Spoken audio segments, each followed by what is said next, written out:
Tenho a satisfação de conversar a partir de agora com o presidente do Conselho Federal de Corretores de Imóveis, João Teodoro da Silva. E eu já começo cumprimentando e indagando sobre o Código de Processo Disciplinar, que remonta a 4 décadas, a última atualização. Há quantas anda esse processo e a previsão da sua implementação?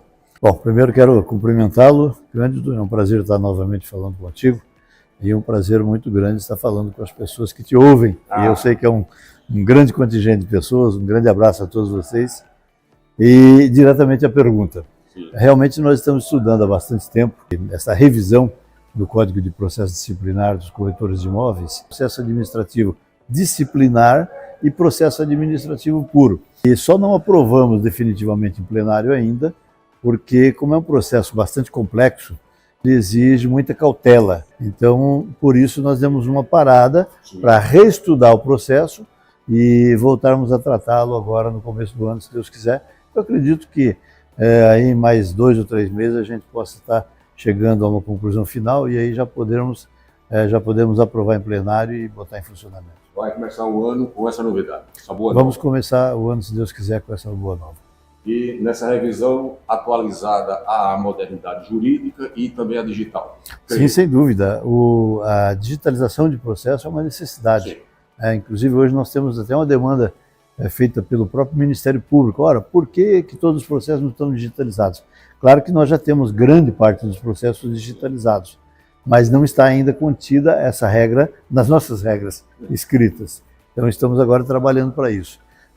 O que falta de digitalização no sistema COFES-Cresce quanto aos processos é justamente os conselhos menores, que têm pouco potencial financeiro, têm pouco potencial operacional, então a gente precisa estar interagindo, precisa ajudá-los, né? Então, mas a ideia é que no máximo em 6 meses, 8 meses a gente tenha todos os nossos processos administrativos e administrativos disciplinares sendo processados virtualmente. Nesse contexto de processo eletrônico, digitalização, o COFES já está utilizando a inteligência artificial? De maneira muito, muito fortemente. Nós criamos um sistema chamado SGR, que é o sistema de governança e registro de contratos, documentos, etc. E é um documento extremamente poderoso. Inclusive eu tive uma reunião, inclusive com o nosso secretário Rômulo, com a presença do nosso secretário Rômulo, com o presidente da Caixa, que aliás é paraibano, né? Isso facilita tudo. E nos tratou realmente muito bem, aposentado. Nos tratou realmente muito bem e a equipe técnica da Caixa Econômica ficou impressionada com a potencialidade que nós temos hoje dentro do sistema COFES-Cresce por meio do SGR. Então hoje nós conseguimos processar, por exemplo, uma venda imobiliária desde o seu princípio até a entrega, até assinaturas eletrônicas, encaminhamento ao cartório de registro de imóveis e retorno desse documento escrito em papel ou não, né? Geralmente a gente trabalha com ele virtualmente, mas o cara pode imprimir naturalmente o documento se quiser. Então, está muito avançada a tecnologia sendo utilizada pelo sistema COFES-Cresce. O que nós queremos agora desenvolver, porque nós levamos 1 ano mais ou menos para desenvolver esse sistema todo. Ele ficou pronto em setembro agora, e pronto definitivamente não, porque nunca está pronto um processo eletrônico, a gente está sempre aperfeiçoando, mas as suas rotinas básicas todas ficaram prontas já em setembro, ele já entrou em operação, e só falta agora a gente dizer para o corretor, olha, use, né? Então nós vamos trabalhar agora um processo de marketing para que o corretor consiga entender o que é esse processo eletrônico e passe a utilizá-lo. Porque mesmo aquele corretor de imóveis que tenha pouca afinidade com tecnologia, vai estar em condições, sim, de utilizar o SGR e trabalhar eletronicamente as suas vendas imobiliárias. A Corregedoria Nacional, que existe de direito, mas ainda não de fato, qual a expectativa da sua efetivação, do seu pleno funcionamento? Olha, a Corregedoria, na verdade, é um instrumento auxiliar, né, do Conselho. Quando a gente tem um problema grave para ser resolvido, geralmente a gente encaminha a Corregedoria para lá. O que está faltando para botar a Corregedoria efetivamente em prática é a gente escrever um reformato da resolução que criou a Corregedoria. Isso, lamentavelmente, nós não conseguimos fazer ainda por uma questão pura e simplesmente de tempo, não é por menosprezo nem nada, é porque realmente as coisas acontecem com uma sucessão tão grande e você vai tendo obrigatoriamente que dar atenção àquelas que são mais emergenciais, né? Mas a corregedoria é um sonho nosso, inclusive foi eu que criei a corregedoria no sistema Confesse Cresce e gostaria muito de ver a corregedoria na sua atuação plena e vai estar, se Deus quiser. E que terá não um conceito punitivo, né, como alguns podem crer, mas também orientativo, pedagógico. A ideia é a gente acabar definitivamente com essa questão de conselho punitivo. Não, o conselho não veio para punir, o conselho veio para orientar, para ensinar as pessoas a fazer as coisas certinhas e só punir em último caso, quando não tiver mais caminho nenhum para ser seguido, aí a gente vai para a punição. O SGR, inclusive, promete isso. Por exemplo, dentro do SGR, nós temos possibilidade, com o apoio dos corretores e das imobiliárias, de transformar a nossa fiscalização, praticamente 100% dela virtual. Nós ficaríamos com a fiscalização presencial, basicamente, no caso dos contraventores, daqueles que exercem ilegalmente a profissão, que você não tem como alcançá-los virtualmente. Mas o resto nós podemos fazer tudo virtualmente. No próximo ano, o sistema Confesse Cresce realizará novas eleições. Na Paraíba, o Conselho de Arquitetura e Urbanismo, ele realizou o pleito este ano, utilizando uma plataforma Vota Online do Tribunal Regional Eleitoral do Tocantins. Esse sistema que o Confesse utiliza será o mesmo no próximo ano ou pensa utilizar uma outra plataforma como essa do TRE Tocantins? Veja, para você usar a plataforma do TRE, você precisa usar também as máquinas do TRE. Isso dificulta um pouco. Nós fazemos uma eleição unificada em um dia só, em todo o território nacional, então eu não teria que fazer um acordo com o TRE, eu teria que fazer um acordo com o TSE e todos os TREs estariam conectados conosco. Então nós temos uma dificuldade muito grande de logística para fazer essa utilização, e demandaríamos um trabalho muito forte de interação com todos os TREs, são 27 TREs no Brasil inteiro, imagina a dificuldade. E alguns deles são imensos, como é o caso de São Paulo, Minas Gerais, né? Então isso dificulta bastante. Então nós criamos um sistema próprio, que ele é auditável, inclusive, né? Nós inclusive abrimos a auditoria do sistema para as chapas concorrentes, antes de ser concluído o processo de inscrição de chapa, e de modo que todo mundo tem que ter a certeza de que o sistema é confiável e que pode funcionar muito bem. E esta já é a 7ª eleição que nós faremos pelo nosso sistema de eletrônico auditável. E ela veio na última eleição com uma novidade muito grande, inclusive, porque nós tínhamos antes a seguinte configuração. Quando você tinha disputa eleitoral entre uma, duas ou mais chapas, o processo era obrigatoriamente votação presencial, o resto podia ser online. Hoje não, hoje todo o processo é online.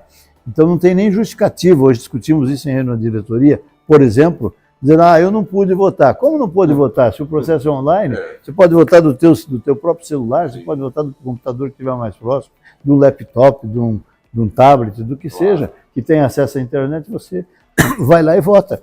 Então não tem nem justificativa para o cara dizer, eu esqueci, eu não pude votar. Não, vai ter que votar. A gente vai flexibilizar naturalmente uma série de coisas, né? Mas continua, por exemplo, uma regra que nós não conseguimos mudar e nem queremos mudar, que é a questão do inadimplente, né? O TSE, o STF, né, o Superior Tribunal Federal, decidiu, e isso é irreversível, que nós não podemos aplicar multa eleitoral para quem não quem não está adimplente, né, no Conselho. Então, se nós não podemos aplicar multa, nós precisamos de aplicar alguma punição, porque é necessário que a categoria participe da escolha de seus representantes, né? Nós não podemos deixar que o cidadão, que uma chapa seja eleita, sem que a maioria dos corretores ativos estejam presentes na votação.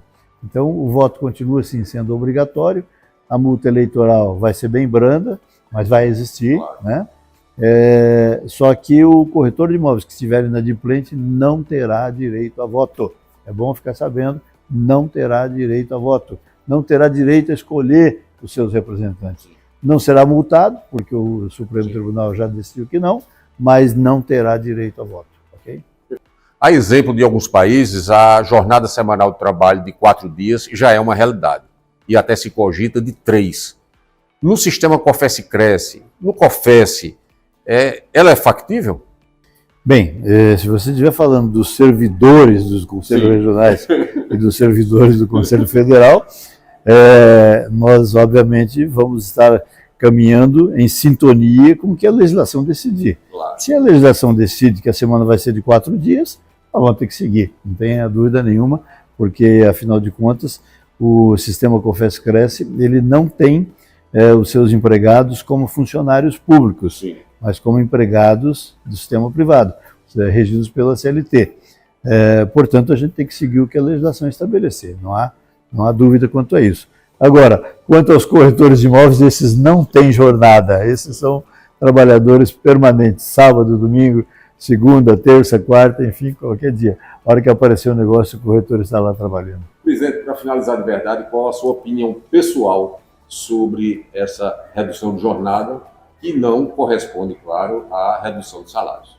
Eu penso o seguinte, eu sou contra a redução de jornada. Por quê? Porque o Brasil é um país em desenvolvimento, o Brasil precisa de trabalho, precisa de mão de obra. Então eu acho que nós não temos condições de sobrecarregar as empresas que precisam progredir com base no trabalho do seu funcionário assalariado e reduzindo a carga horária semanal. Não há condições de fazer isso no Brasil ainda, talvez lá na Europa, mas mesmo lá nós sabemos que tem problemas seríssimos. Eu tive, por exemplo, na França, na metade desse ano, aliás, no começo do ano, foi em maio que eu estive na França. Não, o negócio lá é complicado. Você sabe que a semana da França tem 35 horas, né? A nossa aqui tem 44. E eles queriam reduzir ainda mais. A data de aposentadoria, o tempo de aposentadoria lá eram 62 anos, queriam aumentar para 61, alguma coisa assim, um ano queriam aumentar. Porque a França não tem condições de manter essa mordomia toda. A França, ela se mantém hoje, ela tem um volume de visitas turísticas muito grande, cerca de 72 milhões de visitantes turistas entram na França todo ano, e isso é que mantém a França funcionando hoje. Ela não tem indústria, é engraçado isso, né?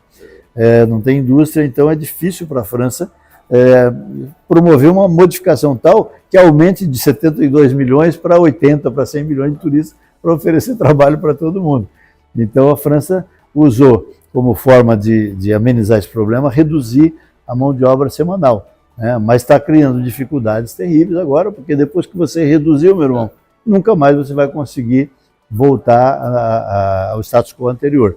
Então, um país em desenvolvimento, um país com dificuldades financeiras, com um monte de problemas, com déficit fiscal e etc. e tal, não pode se dar o luxo de reduzir a carga horária semanal dos seus trabalhadores, porque isso, sem dúvida alguma, vai provocar uma quebradeira geral de empresa, não tenha dúvida disso. Então, eu sou contra. Presidente, muito agradecido pela atenção, né, por essa conversa, por essa entrevista, e mais que uma entrevista, né, é sempre uma aula quando eu lhe ouço, né, é sempre gratificante.